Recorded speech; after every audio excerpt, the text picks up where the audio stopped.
Now we are starting chapter 6 Population. Can you imagine a world without human beings who would have utilized the resources and created social and cultural environment? The people are important to develop the economy and the society. The people make and use resources and are themselves resources with varying quality. Coal is but a piece of rock until people were able to invent technology to obtain it and make it resource. Natural events like a flood or a tsunami becomes a disaster only when they affect a crowded village or a town. Hence population is the pivotal element in social studies. It is the point of reference from which all other elements are observed and from which they derive significance and meaning. Resources, calamities, and disasters are all meaningful only in relation to human beings. Their numbers, distribution, growth, and characteristics or qualities provide the basic background for understanding and appreciating all aspects of the environment. Human beings are producers and consumers of Earth's resources. Therefore, it is important to know how many people are there in a country, where do they live, how and why their numbers are increasing, and what are their characteristics. The Census of India provides us with information regarding the population of our country. Census A census is an official enumeration of population done periodically in India. The first census was held in the year 1872. The first complete census, however, was taken in the year 1881. Since then, censuses have been held regularly every 10th year. The Indian census is the most comprehensive source of demographic, social, and economic data. We are primarily concerned with three major questions about population. First, population size and distribution. That is how many people are there and where are they located. Two, population growth and processes of population change. That is how has the population grown and changed through the time. Three, characteristics or qualities of the population. That is, what are the age, sex composition, literacy levels, occupational structure, and health conditions. Population size and distribution. India's population size and distribution. India's India's population size and distribution by numbers. India's population as on March 2011 stood at 1,210.6 million, which account for 17.5% of the world's population. These 1.21 billion people are unevenly distributed over our country's vast area of 32 vast area of 3.28 million square kilometer, which accounts for 2.4% of the world's area. The 2011 census data revealed that Uttar Pradesh, with a population size of 199 million, is the most populous state of India. Uttar Pradesh accounts for about 16% of the country's population. On the other hand, the Himalayan state of Sikkim has a population of just about zero point 0.6 million, and Lakshadweep has only 64,429 people. Almost half of India's population lives in just five states. These are Uttar Pradesh, Maharashtra, Bihar, West Bengal, and Andhra Pradesh. Rajasthan, the biggest state in terms of area, has only 5.5% of the total population of India. India's population distribution by density. Population density provides a better picture of the uneven distribution. Population density is calculated as the number of persons per unit area. India is one of the most densely populated countries of the world. Only Bangladesh and Japan have higher average population densities than India. The population density of India in the year 2011 was 382 persons per square kilometer. Densities vary from 1,102 persons per square kilometer in Bihar to only 17 persons per square kilometer in Arunachal Pradesh. A study of the figure 6.3 in this book, in chapter 6 population, shows the pattern of uneven distribution of population densities at the state level. So note in this figure that the states with population densities below 250 persons per square kilometer, rugged terrain and unfavorable climatic conditions are primarily responsible for sparse population in these areas. Which states have density below 250 persons per square meter? Can you guess? And see, Assam and most of the peninsular states have moderate population densities. Hilly, dissected, and rocky nature of the terrain, moderate to low rainfall, shallow, and less fertile soils have influenced population densities in these areas. The northern plains and Kerala in the south have high to very high population densities because of the flat plains with fertile soils and abundant rainfall. Population growth and processes of population change. Population is a dynamic phenomenon. The numbers, distribution, composition of the population are constantly changing. This is the influence of the interaction of the three processes, namely births, deaths, and migrations. Population growth. Growth of population refers to the change in the number of inhabitants of a country territory during a specific period of time, say during the last 10 years. Such a change can be expressed in two ways, in terms of absolute numbers and in terms of percentage change per year. The absolute numbers added each year or decade is the magnitude of increase. It is obtained by simply subtracting the earlier population, for example, that of 2001, from the later population, that, for example, that of 2011. It is referred to as the absolute increase. The rate or the pace of population increase is the other important aspect. It is studied in percent per annum. For example, a rate of increase of 2% per annum means that in a given year there was an increase of 2 persons for every 100 persons in the base population. This is referred to as the annual growth rate. India's population has been steadily increasing from 361 million in 1951 to 1210 million in 2011. So we can see in table 6.1 and figure 6.4a and 6.4b, revealing that from 1951 to 1981 the annual rate of population growth was steadily increasing, which explains the rapid increase in population from 361 million in 1951 to 3 to 683 million in 1981. Since 1981, however, the rate of growth started declining gradually. During this period, birth rates declined rapidly. Still, 182 million people were added to the total population in the 1990s alone, an annual addition larger than ever before. It is essential to realize that India has a very large population. When a low annual rate is applied to a very large population, it yields a large absolute increase. When more than a billion people increase even at a lower rate, the total number being added becomes very large.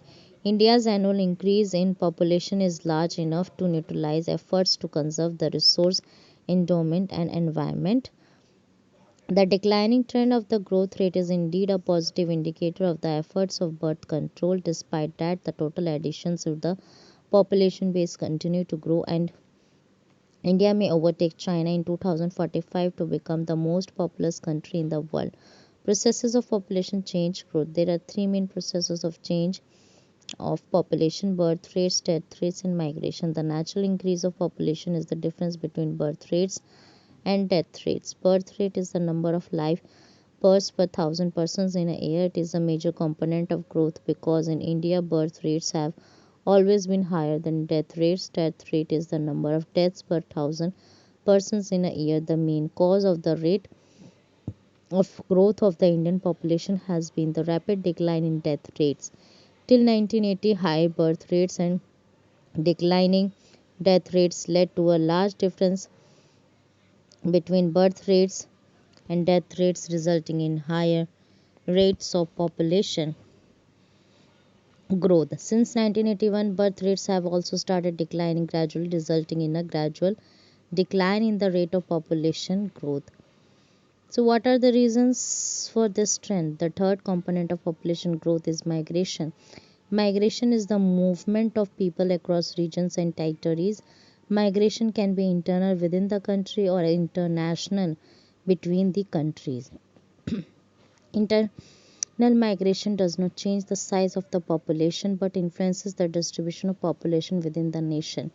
Migration plays a very significant role in changing the composition and distribution of population.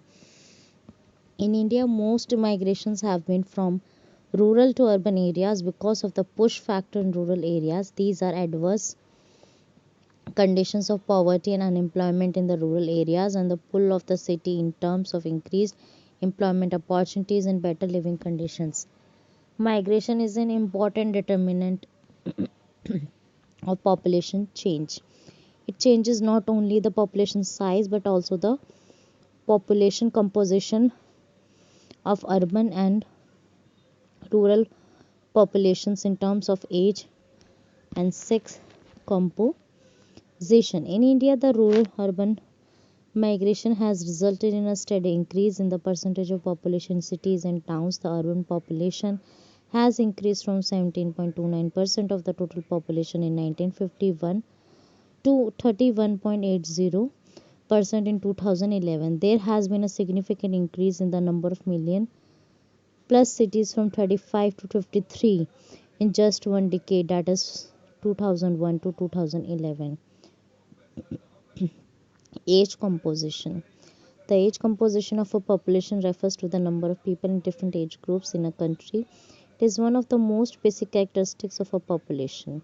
To an important degree, a person's age influences what he needs, buys, does his her capacity to perform. Consequently, the number and percentage of a population found within the children, working age and aged groups are notable determinants of the population's social and economic structure. The population of a nation is generally grouped into three broad categories. Children, generally below 15 years, they are economically unproductive and need to be provided with food, clothing, education, and medical care. Working age 15 to 59 years, they are economically productive and biologically reproductive. They comprise the working population. Aged above 59 years, they can be economically productive though they may have retired. They may be working voluntarily but they are not available for employment through recruitment. The percentage of children and the aged affect the dependency ratio because these groups are not producers. The proportion of the three groups in India's population is already we have seen in figure 6.5. Sex ratio. Sex ratio is defined as the number of females per thousand males in the population. This information is an important social indicator to measure the extent of equality between males and females in a society at a given time. The sex ratio in the country has always remained unfavorable to females. So in table 6.2 it is showing the sex ratio from 1951 to 2011. You can see that it is given in the census year 1951 it is 946 females per thousand males. In 1961 it is 941, in 1971 930 females per thousand males, and so on.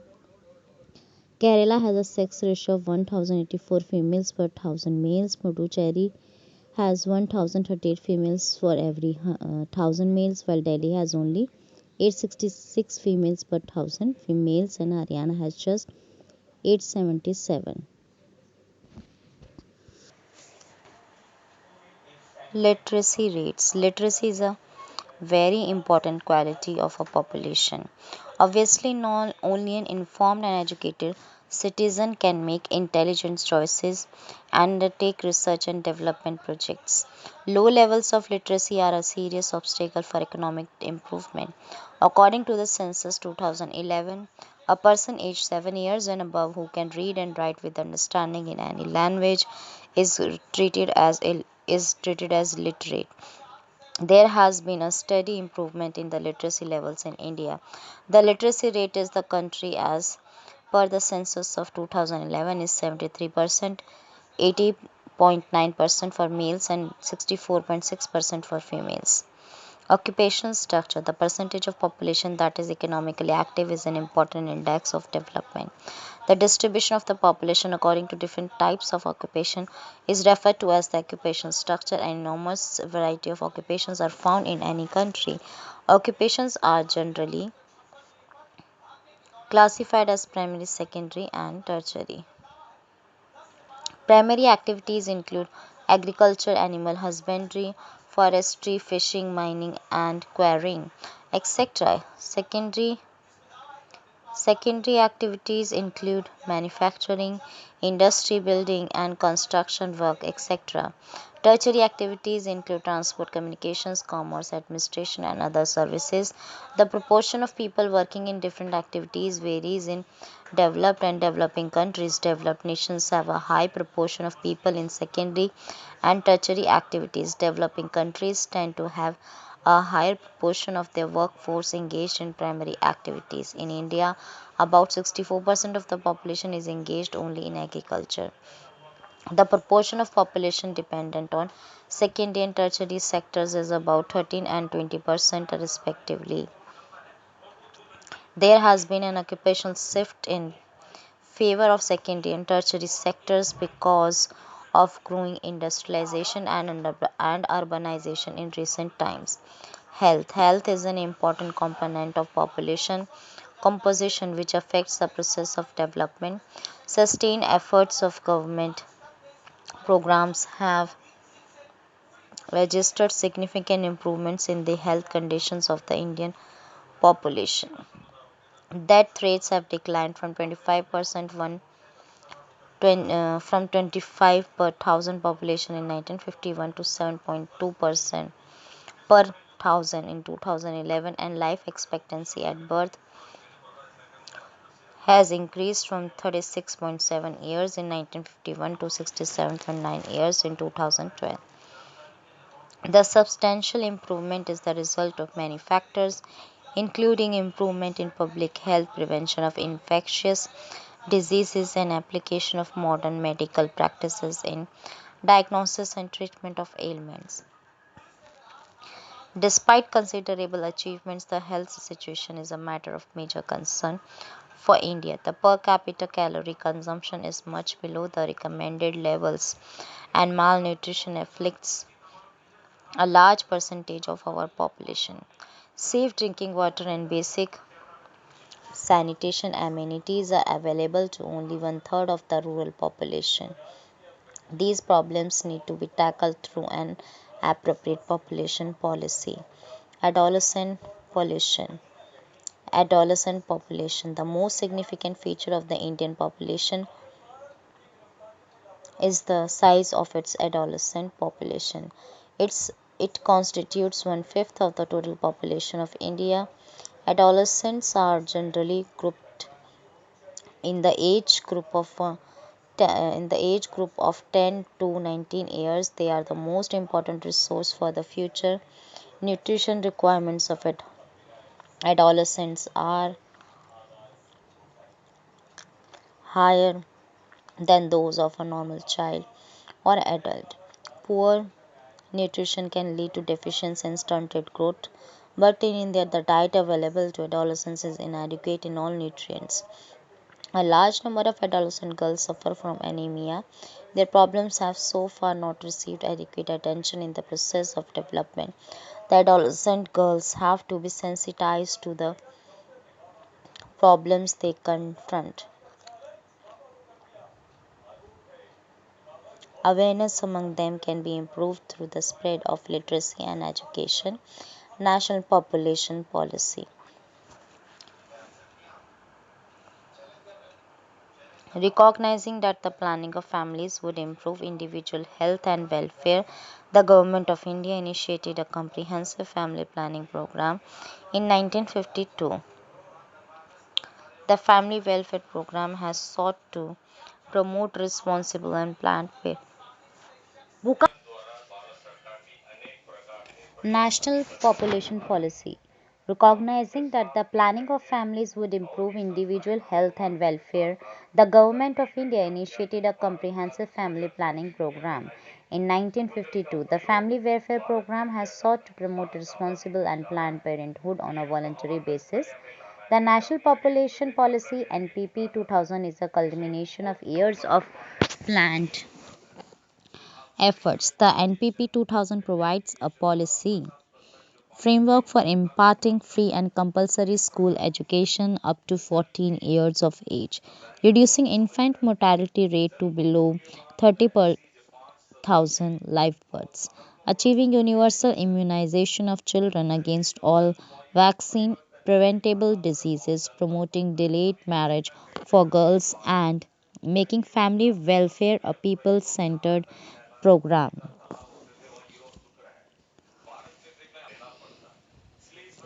NPP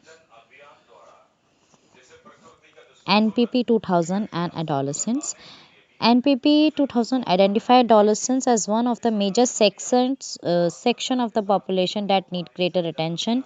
Besides nutritional requirements, the policy puts greater emphasis on other important needs of adolescents, including protection from unwanted pregnancies and sexually transmitted diseases.